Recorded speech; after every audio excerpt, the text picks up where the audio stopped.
Pay close attention. What you're about to see is Bible prophecy being fulfilled.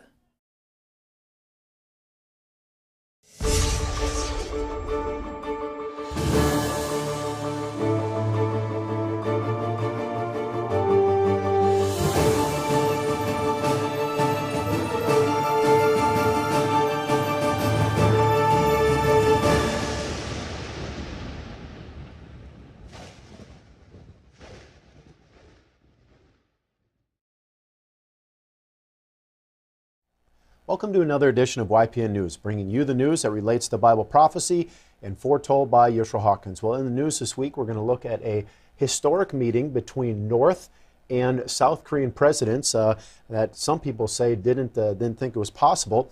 We're also going to revisit some of the words of John Bolden, who's now in the Trump administration. The Trump administration, right, and some of the statements that he made and how they fit into today's time. And also we'll look at Iran, the religious leader there, making a couple comments regarding what the U.S. is doing and how that has affected other countries. But first, more countries continue to push away from using the U.S. dollar. Now, the latest of which is Iran.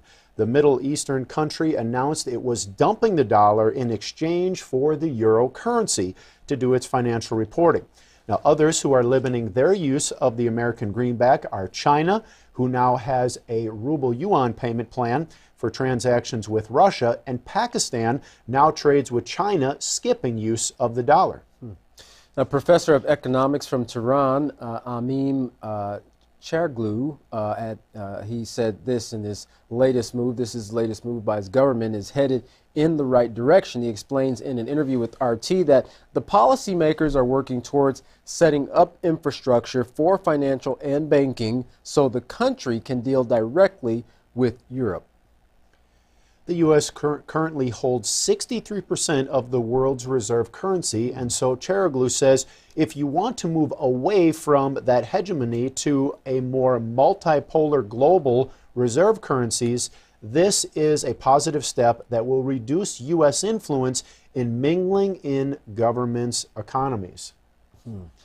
Well, elsewhere, U.S. relations with Turkey are not going well. Washington is warning Ankara that they will put sanctions on them if they purchase anti-aircraft systems from Russia. Of course, if Turkey is buying from Russia, the U.S. sales of F-35 fighter jets to the country may also be affected. U.S. officials say Turkey should be, quote, mindful of making strategic concessions to Moscow in order to achieve its tactical objectives in Syria. But NATO, on the other hand, does not feel there is a need for intervention on these sales, stating the decision is Turkey's. The Dean of Political Science at Turkey's Marmara University, Cengiz Tomar, told RT because of Russian and Turkey relationships, which are better relationships, America tries to oppose and tries to take Turkey out of Russia using economic problems of Turkey. And he says that this should be very difficult for Turkey.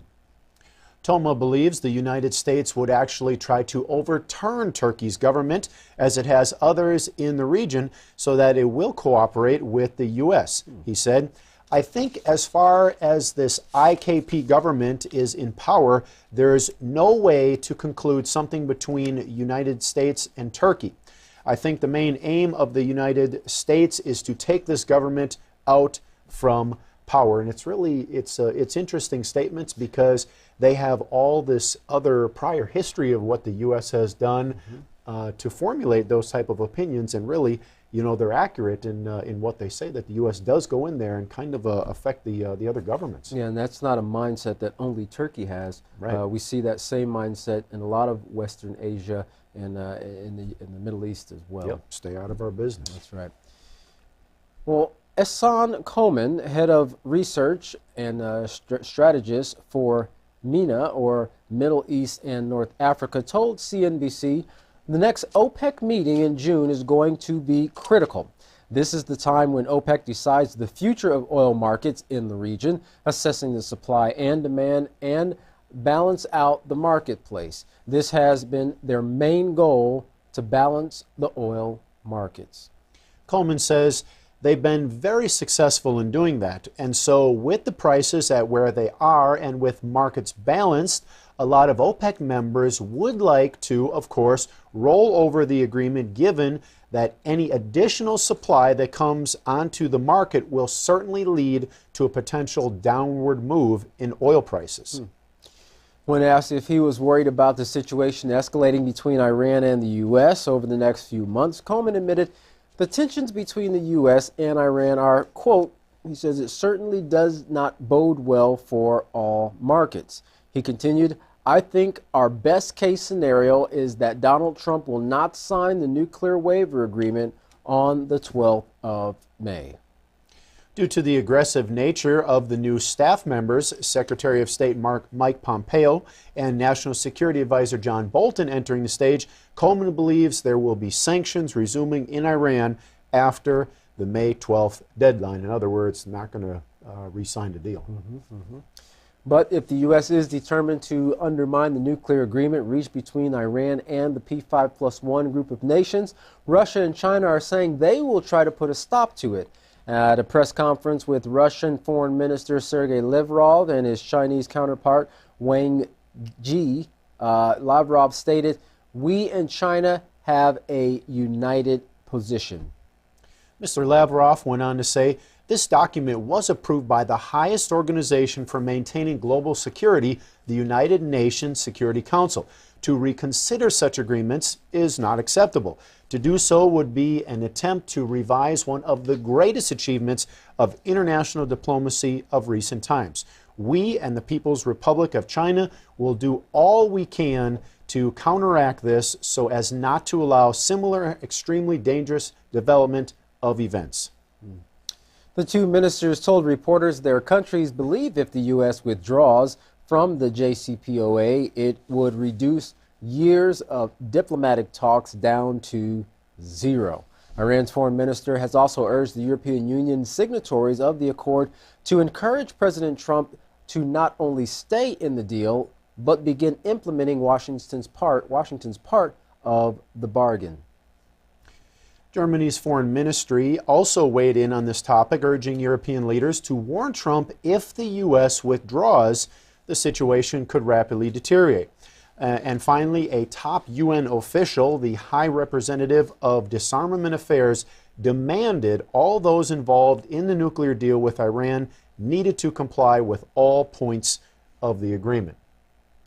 Well, she said the U.S. or United Nations hopes that all participants remain committed to the implementation and long-term preservation of the nuclear accord. Well, we now turn to our field correspondent, Larry McGee, who is covering a recent meeting with the former CIA director, Mike Pompeo, and North Korean President Kim Jong-un. Larry, has there been any details as to what the meeting was about, and what is President Trump's take of the meeting? The president had hopeful words concerning the latest meeting between the director of the CIA and Kim Jong-un. While hosting the Prime Minister of Japan, President Trump stated to reporters that the moment was historic, and beyond that, if it works out properly. There was yet more history to be made, however, also meeting this week, and what is reported to have been an overnight meeting. The leaders of both South Korea and North Korea met and agreed to work towards denuclearizing the peninsula and officially ending the Korean War. The two leaders were photographed embracing and raising hands as cameras snapped away, and while the details are said to have been assigned for a later date, the two men agreed to work towards peace. In a moment believed to be filled with symbolism, they met along the border of Korea's demilitarized zone, and Kim Jong-un became the first leader to set foot on South Korean soil. Commentators say this is a moment no one could have predicted just a few months ago. There was an agreement reached to resume reunions of families separated by the conflict and to turn the DMZ into a genuine peace zone. After large-scale festivities, which included the planting of a pine tree, the two men sat secluded in conversation for 30 minutes. There was reportedly no specifics as to how or when the denuclearization will take place or what Mr. Un will be looking for in return, but analysts say the devil is in the details. Former South Korean military officials expressed surprise over the North Korean leader's sudden pivot towards peace, but say they are willing to give him the benefit of the doubt with a certain measure of caution. The foreign ministers of Russia, Turkey, and Iran are declaring there is no military solution to the conflict in Syria. The remarks came at a trilateral meeting between the three following on the heels of the U.S.-led attack against the Syrian government for its alleged recent chemical attacks. There are questions, however, as to whether or not the talks between the political trio are producing any results themselves. But the group believes that measures such as the de-escalation zones and their cooperative efforts against ISIS are examples of how they have been able to successfully lower the level of conflicts and combat terrorism in the region. Analysts believe that the three nations hold the most promise for being able to work with the Syrian government, and the triumph of their talks over military interventionism is being viewed as a crucial element of stopping the war. The ongoing war between Israel and Palestine was the subject of talks between the Crown Prince of Saudi Arabia and Jewish leaders during his recent trip to New York. The Saudi head is reported to have criticized the Palestinian Authority for missing opportunities for peace with Israel over the years. The Saudi prince is said to have stated that the Palestinians should either start accepting peace proposals or shut up. For YPN News, I'm Larry McGee. Katan Jeff, back to you. Well, those were definitely some very strong words coming from a leader of the nation there. Well, according to the Israeli Prime Minister, Iran's nuclear ambitions and everything that we thought we knew about it was wrong. This according to Benjamin Netanyahu, who said that the Israelis knew for years about a secret nuclear project from Iran from the years of 1999 to 2003, a project called Project Ahmad. Netanyahu displayed a filing cabinet loaded with literally a ton of documents, papers, CDs, and so forth, proving that Iran misled everyone concerning its nuclear program before and after the 2015 nuclear agreement. The Prime Minister said, supporting his theory, why would a terrorist organization deliberately hide and catalog its nuclear plans unless they were planning to use them at a later date? Iran has called Netanyahu's display a propaganda show. Now, since its inception, Netanyahu has called the Iran agreements a bad idea and hopes that President Trump will make a decision regarding either staying in the Iran nuclear deal or withdrawing from it, saying, I'm sure he'll do the right thing for the U.S., Israel, and the peace of the world. Now, Jeff, in about 2 weeks, U.S. President Trump is going to decide its course of action regarding the Iran deal. We know that, as mentioned before, some of the other countries that are involved in that signing of that agreement are encouraging President Trump, but he's made it pretty clear that it's something he's considering backing out of when this upcoming time for renewing that agreement takes place. But if he does back out, it's going to be kind of, it's going to be pretty controversial, because up to this point, Iran, it seems like Iran has done everything that the agreement was about. So they've kept their end. So now to back out, I think it's going to cause quite a stir. Yeah, well, some of the major opponents to this agreement, of course, has staunchly been Israel and, of course, President Trump when he came into office. So I guess we'll see how this all plays out in the future. But coming May 12th, the decision will be made. But Netanyahu hopes that the U.S. will not continue with the deal in spite of years of negotiation reached by Iran and the P5+1. In that deal, Iran agreed to strict limits on its nuclear program and to open its facilities for monitoring. In return, some of the international sanctions were lifted. The U.S. has agreed with Netanyahu, saying that Iran has a robust nuclear program that it has tried and failed to hide from the world. The EU's Federica Mogherini has said that all the details have to be considered regarding the Prime Minister's statements, and we must consider the assessment of the IAEA. In fact, the IAEA has published 10 reports certifying that Iran has fully complied with its commitments. Yeah, and they're the international regulating body regarding atomic energy, and they're inspecting and saying, hey, listen, Iran's keeping the deal here, but the United States and Israel are, they're pretty adamant on their stance that Iran is secretly building nuclear weapons to apparently use against them. Well, last July in France, John Bolden, who's now on President Trump's administration as the National Security Advisor, spoke at a gathering stating his desire to see the overthrow of Mullah's regime. The behaviors and objectives of the regime are not going to change. Therefore, he said, the only solution to change is to change the regime itself, he said to a large audience at that Paris meeting. He concluded by saying, that's why before 2019, we here will celebrate in Tehran. Yeah, and that's a pretty, I mean, those are pretty bold statements, actually. First off, giving it a deadline, saying, you know, we're going to do something, or, you know, it's a major change for them to celebrate in Tehran. But, you know, definitely those type of statements, they don't make any friends with the international community. Yeah, and it's got to bring back memories of what we've seen take place in the past with, like, Libya and some of the other countries where governments were overthrown and ousted and new governments were set up in their place. Iran's Khomeini accused the U.S. of trying to destabilize Iran. Addressing a group of workers, he proclaimed the U.S.'s job is to create instability and insecurity. They do this every single point, whether in West Asia, where we are located, or other parts of the world.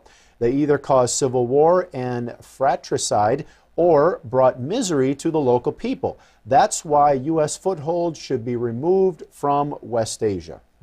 He also said that he knows that the U.S. can't win a war against Iran, so they continue to use economic pressure as their tool, and as the result, the U.S. Treasury has turned into the operations center against the Islamic Republic. Lastly, the leader also warned other countries about locking horns with the U.S., saying that they will be defeated. Well, recent threats have been launched against the Vatican by Al-Qaeda and other affiliates. The question is, how powerful is the Vatican and can it protect itself? Well, the Vatican refers to Vatican City, an independent sovereign city located in Rome, home of the leader of the Catholic Church, the Pope, and the Holy See, the government of the Catholic Church. Now, since it's a monarchy, its leader is the Pope, and its legislative branch is operated by a group of cardinals called the Pontificate Commission for Vatican City State.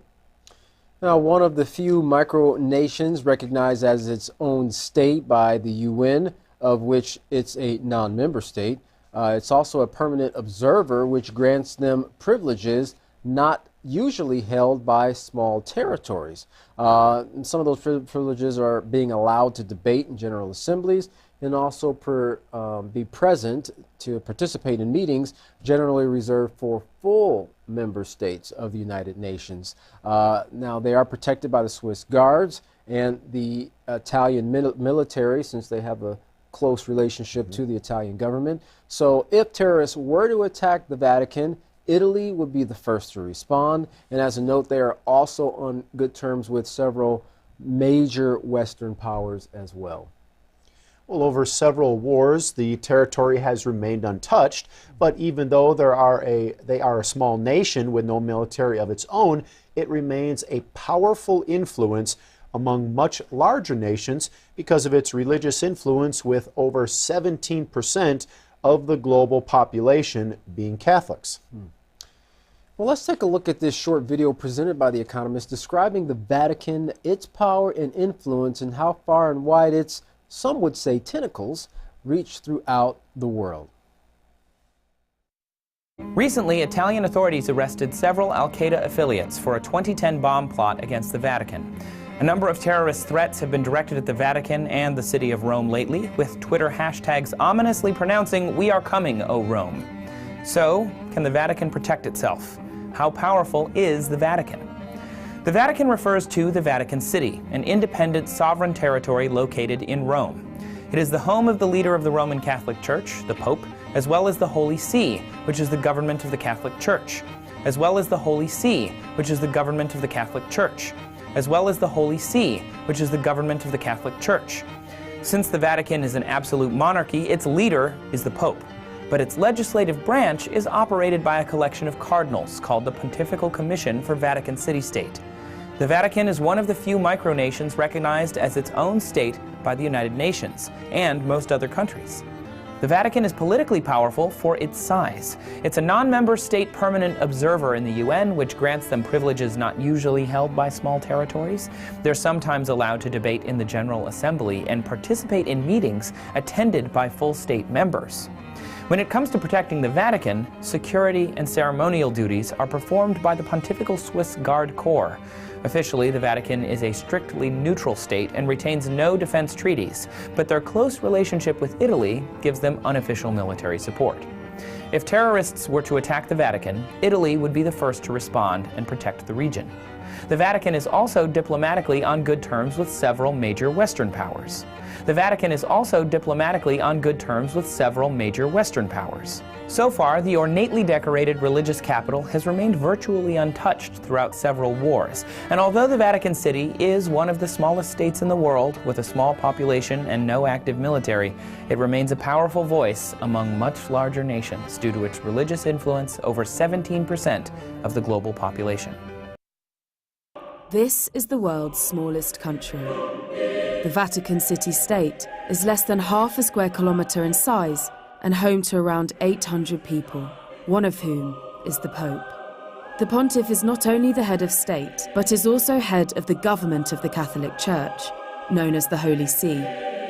This institution has existed for the best part of 2 millennia and represents over 1 billion baptized Catholics worldwide, and represents over 1 billion baptized Catholics worldwide, and represents over 1 billion baptized Catholics worldwide. An old and secretive entity, the Holy See acts as a surprisingly powerful player in global diplomacy. This man shapes its foreign policy, Archbishop Paul Gallagher.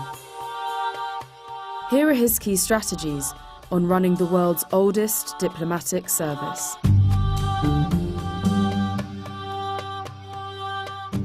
The Holy See is determined and remains committed to making a contribution to how things unfold in the world and how relations unfold between states and people. The Holy See is determined and remains committed to making a contribution to how things unfold in the world and how relations unfold between states and people.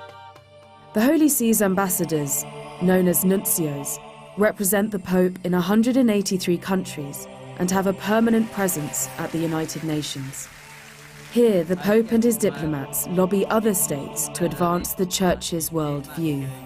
Here, the Pope and his diplomats lobby other states to advance the Church's worldview.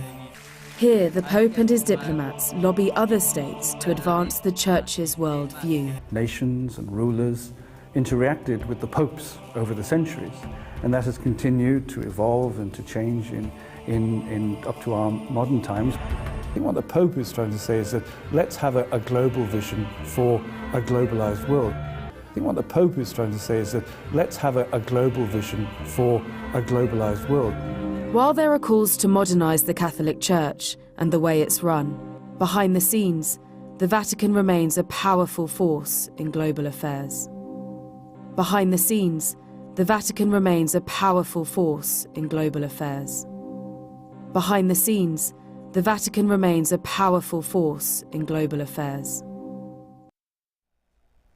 Interesting, Catan, like the video said, how small the Vatican is, and considered a sovereign state there, but how powerful and how they have this ability to reach into just about all other nations. Mm-hmm. And we've seen in the past, we've also reported on the fact that many leaders from different countries have also had an audience with the Pope there at the Vatican. So its influence transcends not only political boundaries, but also religious ones as well. Well, it appears like not just the areas that the U.S. come into contact with are destabilized, but the entire world as a whole is destabilized as a result of mankind seemingly groping in the darkness for answers to peace. And of course, those answers to peace are not found in weapons of war. They're only found through upholding, teaching, upholding, and practicing laws of peace or laws of morality.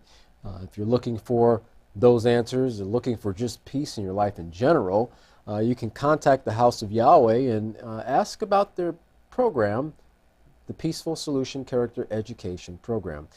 You can also request your free copy of the monthly newsletter and the Prophetic Word magazine. Here's how. To contact the House of Yahweh, you can write them at the House of Yahweh, P.O. Box 2498, Abilene, Texas 79604. You can call them at 1-800-613-9494.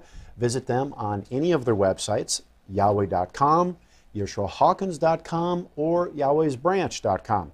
Feel free to visit our website at YPNnews.com. If you would like to email the House of Yahweh, you can email them at info@yahweh.com. Remember, any international calls, you can call the number that's on your screen now. And once again, please check out 2 excellent Bible study tools on the market. They're absolutely free by going to YisraelSays.com and AskYisrael.com. Well, don't go anywhere. Get your Holy Scriptures, your pencil, and your notebook, because up next is Israel Hawkins. From all of us here at YPN News, I'm Katan Alexander. And I'm Jeffrey Heimerman. Thank you for watching.